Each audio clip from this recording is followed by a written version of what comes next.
Madam ఒక పక్క AICC నుంచే డైరెక్ట్గా కార్యాలయాల ముట్టడికి పిలుపునిస్తా ఉన్నారు. ఎట్లా చూడొచ్చు అసలు ఇదంతా?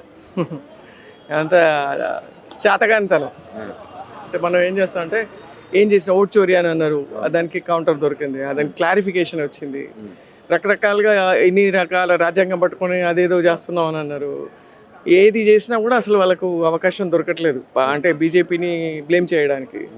సో ఇది ఒకటి అవకాశం దొరికిందని చెప్పేసి చేస్తున్నారు. అంతే. అక్రమంగా రాజకీయ కక్షతోటే కేసు పెట్టిర్రు, కావాలనే ఏఐసిసి అగ్రనాయకులను అందులో ఇరికించారు అని చెప్పి మాట్లాడుతూ ఉన్నారు ప్రధానంగా కాంగ్రెస్. దీని గురించి కేసులు పెట్టిండ్రు? మన నేషనల్ హెరాల్డ్ కేసులు ఉన్నాయి, ఈడీ కేసులు. నేషనల్ హెరాల్డ్ కేసు గురించి అక్రమంగా పెట్టడానికి అవసరం ఏముందండి చెప్పండి? అది ఉంది అందులో. అది ఇదివరకు ఎప్పటి నుండి, ఇప్పుడు ఏళ్ల తరబడి నుండి ఆ కేసు నడుస్తుంది. దాన్ని మూసేసిండ్రు, వాళ్ళకి అనుకూలంగా దాన్ని పక్కకు పెట్టేసేసిండ్రు. అది ఇప్పుడు ఓపెన్ చేసిండ్రు అంతే. దానికి అది పార్టీ తరపున చేయలేదు కదా, కోర్టు చేసింది అంతే. ఎవరు డివిజన్ పిటిషన్ వేసేస్తే వాళ్ళు చేసిండ్రు. ఏం సంస్కృతి నేర్పుతారు అనుకోవచ్చు తెలంగాణకు? అంటే అంటే దగ్గర బీజేపీ పార్టీ ఆఫీసు దగ్గర ఉందనా? ఇట్లా గతంలో కూడా చాలా సార్లు బీజేపీ ఆఫీస్కు ముట్టడికి పిలుపునిచ్చారు కాంగ్రెస్ వాళ్ళు. ఎట్లా చూడొచ్చు ఇదంతా అసలు? ఇది అంటే ఒకటే అండి, వాళ్ళు మాకేమీ వీలు కాదు, చేత కాదు అని అనుకున్నప్పుడు ఏం చేస్తాం మనము? ఏదో ఒకటి చేయాలా. మన ఎగ్జిస్టెన్స్ అంటే మనం ఉన్నాము పార్టీలో, ఇక్కడ మన పార్టీ ప్రభుత్వం ఏర్పరిచింది, దీన్ని నేషనల్ స్థాయికి తీసుకెళ్ళి మేము హిస్టరీ క్రియేట్ చేయాలన్న అత్యుత్సాహంతో చేస్తున్న పని తప్పితే అక్కడ ఏం లేదు. ఎట్లుంది మేడం? చూస్తూ ఉన్నారు 2 సంవత్సరాలు దాటిపోయింది ఆల్మోస్ట్. కాంగ్రెస్ వచ్చిన తర్వాత రేవంత్ రెడ్డి గారి పరిపాలన ఒకవైపు ప్రజలందరూ కూడా 6 గ్యారెంటీల మీద మాట్లాడుతూ ఉన్నారు, ఆయన ఇచ్చినటువంటి హామీల మీద మాట్లాడుతూ ఉన్నారు. ఆయన మాత్రం రైజింగ్ తెలంగాణ అంటున్నాడు. ఇటు చూస్తే ఇట్లా ఏ పార్టీకి ఆ పార్టీకి కేసులు, ఈడీ కేసులు అవి అని చెప్పి మాట్లాడుతూ ఉన్నారు. ఏం చెప్తారు? అంటే మాటలకు చాలా పెద్ద పెద్ద మాటలు ఉన్నాయి, విజన్ కూడా మంచిగానే ఉండొచ్చు, కానీ చేతల్లో మాత్రం జీరో. అందులో జీరో, అందులో డౌటే లేదు. ఎందుకంటే మనము ఏదైనా ఒక మాట, ఒక ప్రజలకు హామీలు ఇచ్చినప్పుడు ఆ హామీలను నిలబెట్టుకునే హామీలు ఇవ్వాలి, లేకపోతే ఆ హామీల కొరకు పనిచేయాలి. 2 చేయట్లేదు. హామీలు ఇచ్చింది ఏది నోటికి వస్తే అది ఇచ్చేసేసిండ్రు హామీలు. అంటే ఫ్యూచర్ సిటీ అయ్యేది కాదు, పెట్టేది కాదు. అది ఊరికే రియల్ ఎస్టేట్ గురించి కానివ్వండి, ఒక ఎకనామీ అంటే షార్ట్ టర్మ్ బెనిఫిట్ అన్నట్టు. షార్ట్ టర్మ్లో కొంచెం డబ్బులు వస్తే ప్రభుత్వానికి నెల జీతాలు ఇవ్వడానికో దేనికో చేస్తుంది. కొంచెం మన లీడర్లకు రియల్ ఎస్టేట్లో మళ్ళీ పేరు పోయి ఫార్మాసిటీ పోయి ఫ్యూచర్ సిటీ వచ్చింది. దాని గురించి మనం మాట్లాడుకునేదే లేదు. అది ఓన్లీ రియల్ ఎస్టేట్ గేమ్ అని తప్పితే, గేమ్ ప్లాన్ తప్పితే అక్కడ వచ్చేది. అసలు ప్రభుత్వ ఖజానా మొత్తం ఖాళీ అయిపోయిందని చెప్పి పదే పదే చెప్తా ఉన్నాడు. ఇంకో పక్క ఫ్యూచర్ సిటీ అని చెప్పి పెద్ద పెద్ద సభలు, దాని తర్వాత ఫుట్బాల్ గేమ్లకు 100 కోట్లు ఖర్చు కావచ్చు ఆయన ఆడడం కోసం. ఏంది ఇదంతా? సో ఇది ఫుట్బాల్ ఆడడం అన్నది ఒక జిమ్మిక్, అంటే మైండ్ డైవర్షన్ ప్లాన్ అంటాం చూడండి. పబ్లిక్ని ఏదో ఒక దానికి, ఇప్పుడు యూత్ ఉన్నారు, యూత్ని డైవర్ట్ చేయాలంటే డెఫినెట్గా వాళ్ళకి స్పోర్ట్స్ మీద ఇంట్రెస్ట్ ఉంటుంది.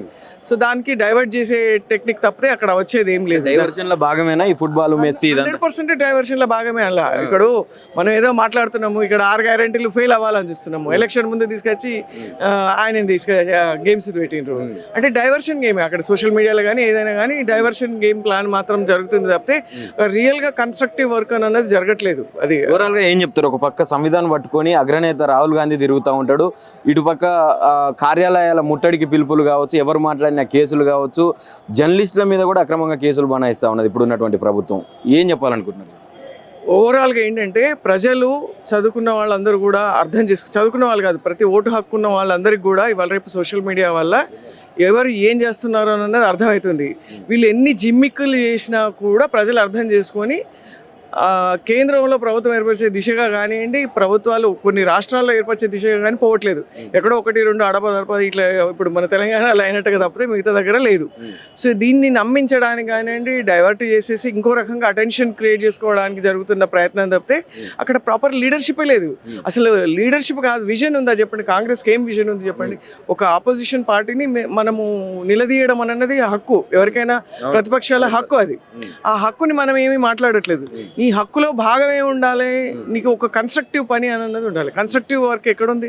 కన్స్ట్రక్టివ్ వర్క్ కొరకు నువ్వు ఏం చేస్తున్నావు? నువ్వు ఇప్పుడు నరేగాది పాటలు మీ ప్రభుత్వాలు ఉన్నప్పుడు ఎన్నో పేర్లు మార్చినలో భాగంగా ఇది ఒకటి మార్చిండ్రు. దానికి ఇంత తీసుకోవాల్సిన అవసరం లేదు.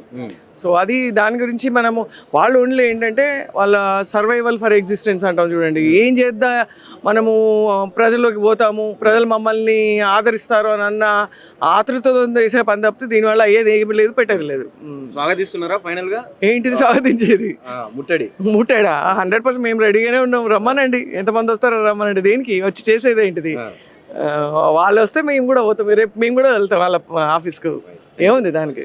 నేను రైట్. బీజేపీ రాష్ట్ర నాయకులు హైందవి ఉన్నారు, మాట్లాడదాం. మేడం, ఏంటి అసలు పరిస్థితి? ఈ ముట్టడి కావచ్చు, ఇదంతా కావచ్చు, ఎట్లా చూస్తున్నారు? సిగ్గుశరం ఉండాలి. కాంగ్రెస్ వాళ్ళు ఇంతకు మనుషులా లేకపోతే వాళ్ళని ఏమనాలి అసలుకి? కాదండి, ఈ దేశంలో రాజ్యాంగం రాసింది కాంగ్రెస్ పార్టీనే కదా. ఈ దేశంలో రాజ్యాంగం రాసింది కాంగ్రెస్ పార్టీనా? ఈ దేశంలో ఉన్నటువంటి ప్రజాస్వామ్యాన్ని కూని చేసింది కాంగ్రెస్ పార్టీ. ఇలా మనీ లాండరింగ్ కేసులో సోనియా గాంధీ, రాహుల్ గాంధీని అరెస్ట్ చేసినటువంటి క్రమంలో ఇలా బెయిల్ మాత్రమే ఉన్నారు వాళ్ళు కాంగ్రెస్ లీడర్స్. వాళ్ళు నిర్దోషులు కాలేదు. ఇంకా సిబిఐ ఏం చెప్తుంది? హైకోర్టు చేసి స్టే ఇచ్చింది అంతే. దాని మీద అయ్యారా మీరు ఇంతగానో మెడుస్తున్నారు కదా. మరి మీరు చేసినటువంటి స్కామ్లు, A to Z స్కామ్లు ఉన్నాయి మీవి. దాని మీద మరి ఎంతమందిని తీసుకెళ్ళి జైళ్ళలో ఇవాళ ప్రజాస్వామ్యాన్ని కూని చేసుకుంటా మా పార్టీ కార్యాలయంపై దాడికి వస్తే ఖచ్చితంగా ప్రతిదాడి జరుగుతుంది. జరిపి తీరుతాం ఖచ్చితంగా. బీజేపీ అంటున్నారు కాంగ్రెస్. కక్ష ఏముందండి? సిఐడి వాళ్ళు కేంద్ర దర్యాప్తు సంస్థలు దర్యాప్తు చేస్తున్నాయి. చట్టం తన పని తాను చేసుకుంటూ పోతా ఉంది. మధ్యలో మాకేం సంబంధం? మధ్యలో మా పార్టీకి ఏం సంబంధం ఉంది? మీరు ఒకవేళ ప్రశ్నించాలి అనుకుంటే మీరు వెళ్ళి అక్కడ ఉన్నటువంటి సిబిఐని ప్రశ్నించండి, అక్కడ ఉన్నటువంటి సిఐడిని ప్రశ్నించండి, అక్కడ ఉన్నటువంటి ఇంకేమైనా ప్రభుత్వ సంస్థలు ఉంటే వాళ్ళని ప్రశ్నించండి. ప్రజాస్వామ్యంలో ప్రతి ఒక్కరికి హక్కు ఉంది. కానీ ఆ హక్కును కాలరాస్తూ ఇవాళ మా పార్టీ కార్యాలయం పై దాడి చేయడం అనేది మేము సాగించాం. ఖచ్చితంగా బరాబర్ దాడి చేస్తాము, ప్రతి దాడి చేస్తాము. వాళ్ళ నెత్తురుడ బాగా కొడతాం. మరి అట్లా అనుకుంటే ఇది 5వ 6వ అనుకుంటా. ఏం చెప్పాలనుకుంటున్నారు ఈ రకమైన? అరే మేము అదే చెప్తున్నాం కదండి. ఇప్పుడు కాంగ్రెస్ పార్టీ ఈ దేశాన్ని 60 సంవత్సరాలు పరిపాలించి సర్వనాశనం చేసింది. ఇప్పుడే మన యొక్క దేశం అభివృద్ధి చెందుతా ఉంది, మన యొక్క జీడిపి అభివృద్ధిలోకి వస్తుంది. కానీ ఇవాళ వీళ్ళు ఏం చేస్తున్నారు? ఏ రోజు కాదండి. ఇప్పుడు ఇవాళ మేము కావాలనుకుంటే మేము పోయి గాంధీ భవన్ ముందర ముట్టడి చేయలేమా? ప్రజాస్వామ్యానికి విరుద్ధంగా ఎందుకు చేయాలని చెప్పేసి మేము వెళ్ళి ధర్నా చౌక్లో ధర్నాలు చేసుకుంటున్నాం. మీరు కూడా వెళ్ళండి, అన్నే కూర్చోండి, మరి ధర్నా చేయండి.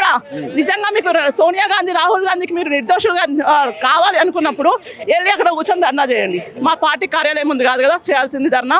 మీకు ప్రజాస్వామ్యం మీద విలువ ఉందా? పొద్దున వేస్తే నువ్వు రాజ్యాంగం పట్టుకొని తిరుగుతావు కదా రాహుల్ గాంధీ. మరి ఏ స్ఫూర్తితో మీరు ఇవాళ వచ్చి మా రాష్ట్ర కార్యాలయాన్ని మీరు ధ్వంసం చేయడానికి వస్తున్నారు? మరి 2 సార్లు అయింది, ఇప్పటికి 4-5 సార్లు అవుతా ఉంది. రేవంత్ రెడ్డి అధికారంలో వచ్చినప్పటి నుంచి ప్రతిసారి కూడా మా పార్టీ కార్యాలయం పైన వీళ్ళు దాడులు చేస్తున్నారు. కాబట్టి ఖచ్చితంగా ప్రతిఘటించడమే కాదు, ఆ కాంగ్రెస్ పార్టీకి ఖచ్చితంగా బుద్ధి చెప్తాము. ఎంతమంది వచ్చినా సరే ఎదుర్కొంటాం. కానీ ఇవాళ ఒకటే చెప్తున్నాము, ప్రజాస్వామ్యబద్ధంగా కేంద్ర దర్యాప్తు సంస్థలు ఏవైతే ఉన్నాయో అవి చేసేటటువంటి పనిలో మేము ఎక్కడ కూడా ఆటంకం కలిగించాలని మాకు లేదు. ఖచ్చితంగా వాళ్ళ యొక్క తీర్పు అన్నది అంతిమ తీర్పు ఇంకా మిగిలే ఉంది. కేవలం వాళ్ళు స్టే ఇచ్చింది అంతే. హైకోర్టు, సుప్రీంకోర్టు స్టే మాత్రమే ఇచ్చింది, వాళ్ళు నిర్దోషులు అని చెప్పలేదు. కాబట్టి మీరు అతి ఉత్సాహాన్ని ప్రదర్శించి మా పీది కింద దాడికి వస్తే మాత్రం ఖచ్చితంగా మీకు ప్రతిచర్య ఖచ్చితంగా లభిస్తుంది మీకు అంతే. Thank you.